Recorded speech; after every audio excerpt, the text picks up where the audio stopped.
काहे से इतना उदास बड़ा हो, अंगना में अक्सर मत बड़ा हो।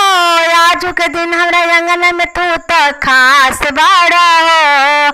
देखो नहीं दूसरा पगला गइल बा, मंडप में अक्सर माँ गइल बा। लगत कि सब सामानवा घर ही भुला गइल बा। कि नाये भसु ना ना ना ना ना, कि नाये भसु ना ना ना ना ना।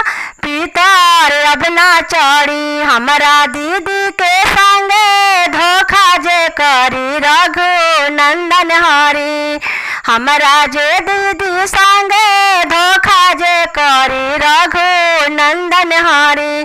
दीदी के डहकल हई भसुरे पर परी रघु नंदन हरी। दीदी के डहकल हई भसुरे पर परी रघु नंदन हरी। पहले तो कहला आइबो सब गहना चढ़ाइबो, ऐसे काहे कैला आज बदनामी हो।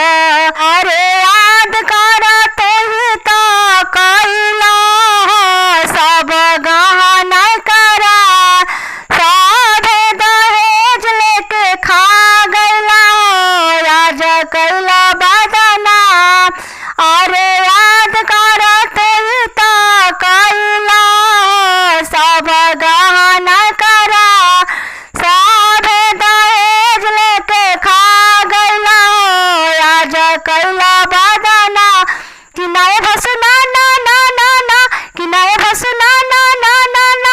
तो बोलो अब का चढ़ी हमनी